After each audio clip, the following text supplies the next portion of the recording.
Arizona seems to be more insulated from some of the worrying signs in the national economy, including the president who's rolled back some of the tariffs that he had previously set. We'll tell you what those tariffs are, where they're going to affect you coming up in a moment.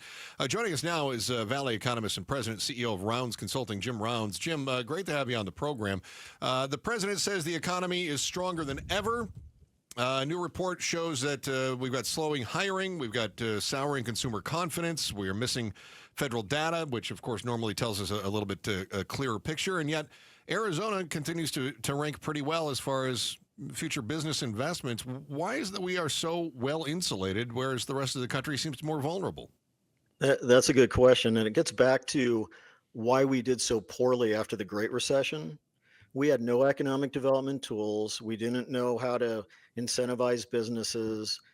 We didn't ever review our tax rates other than the vehicle license tax, which really didn't have an impact on the businesses. We basically did nothing. In fact, we did a report at the time, and we had Arizona listed 50 out of 50 states in terms of its economic development policies. And so what did we do since then? We created more competitive taxes. We did regulatory reform. We created the Commerce Authority, economic development programs. We've done more in the last 15 years than any other state. And we went from declines in overall income levels over 3 decades. We troughed right after the Great Recession, and we've been climbing ever since. So there's a direct correlation between the numbers and the stories that you're hearing about. They're true. Valley economist and president of Rounds Consulting, Jim Rounds, our guest right now. Jim, what do Arizona's prospects look like in future years? Let's say 5 years from now. How do things look for Arizona and the Valley in terms of attracting business to the state? Well, I think part of it's going to depend on how we manage the economic downturn or slowdown, whatever we want to call it. We have to make sure that we get through it without raising taxes, without going into additional debt, and we should be able to. There's enough in the fund that we put money to set aside for these things called the rainy day fund. We should be able to get through a slowdown period okay.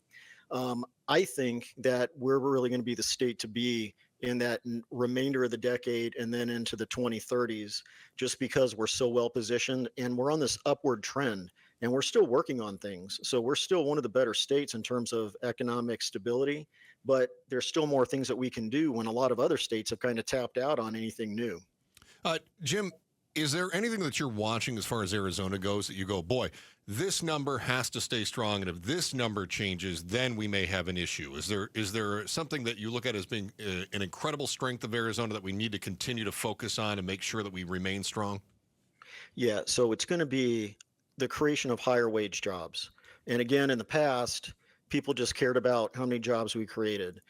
We didn't care if we were creating jobs that were lower wage and actually made the economy worse. So we had made that big shift. If we keep focusing on higher wages, we're okay. But the challenge is going to be there's things that are going to keep us from maybe hitting that long-term forecast, but we have a chance to work on it. We're not going to be developing enough workers, qualified workers, or importing enough workers to keep up with the current trajectory. We're going to have some energy issues that we're going to have to resolve, land availability, and some water issues. But these are all long-term problems with not all that complicated a solution. So I feel like if we do like we did after the last time we got knocked down on the mat and we got back up and fought back, we should be fine. It's just a matter of policymakers having the will to work on the economy and not just assume that a tax cut is the next thing to do. The next thing to do is going to be to make sure that we have good roads. It's going to be to make sure that we have enough qualified workers.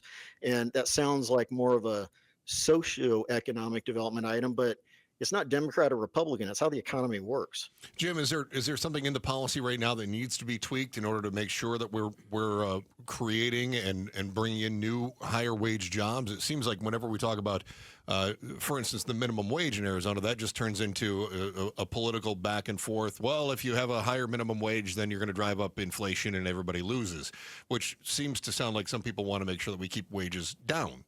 From a policy standpoint, is there something we can be doing?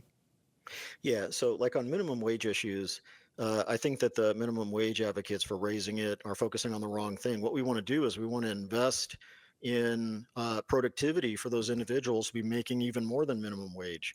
I made minimum wage for a while, but I knew it would be temporary when I was at the grocery store bagging groceries. So the idea is give people a ladder to climb but they got to climb it themselves, and then later give them a taller ladder to climb, but they got to climb it themselves. So we have to have a combination of providing these things that people can use and businesses can use, but then they have to kind of have some, control and responsibility on their own. But we're doing a really good job in these categories.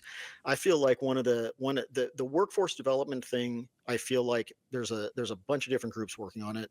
The energy issue I'm a little concerned about, because I think people forget that a lot of the utilities are economic development entities basically themselves, because they're the ones that are assuring that we have the electricity for these new business locations, and they're the ones that are setting things up when the negotiations are happening, but they usually don't get the credit for it. Jim, you and I were both taking a look at a piece earlier in the week. Chris and I were talking about it just a few minutes ago. And I want to know from your perspective, what is President Trump's vision for what he wants for the country economically? And I ask you that because this economist who was going back and forth with some Q&A was making this argument that a clear vision is necessary. Otherwise, we're going to have some issues in the private sector. And that obviously could affect us here in Arizona. Do you feel like this administration has a clear vision for the country economically? And what would that be? Well, I mean, that's a tough one, but maybe if I put it in terms of slightly different terms. So I feel like the administration is looking at the right things. I think it's important to look at things like if we have waste in Medicaid, but we also have to resolve the issue by taking a scalpel to it and not a sledgehammer. And if the states are going to be picking up that cost, it's going to be more than 1 year for us to make an adjustment. We're talking 5 to 10 years in order to make that adjustment. On the tariffs, it's been, one day it was one thing, one day it was another. That uncertainty created a lot of problems. You saw how it impacted GDP that one quarter when everybody was pre-purchasing things. It's not, if they're using it for some negotiation, that's fine, but the negotiations have been a little bit rough, and there's sometimes blowback on that extension of the tax cut. That's going to create economic activity right now. I always like to lead when I talk to like the left-leaning groups with that tax cut's going to have a positive impact, but then I follow it up immediately with, but somebody's going to have to pay for it eventually. And it's probably going to be our kids. So start thanking your kids for paying higher taxes later, because we're enjoying it right now. So they're focusing on the right topics. It's just they're not figuring out how to implement it properly. So their vision, it's more like a vision, like they have little cartoon pictures on a wall, but they don't understand how to break it down and actually analyze these things and implement them. Valley economist and president of Rounds Consulting. Very thorough analysis right there from Jim Rounds. That was great, Jim. Thank you. It's why you're the best. Thank you so much. Happy weekend, guys. All right. Thanks for watching The Chris and Joe Show. Click to see more from Chris and Joe and tap the button in the middle to subscribe to KTAR News.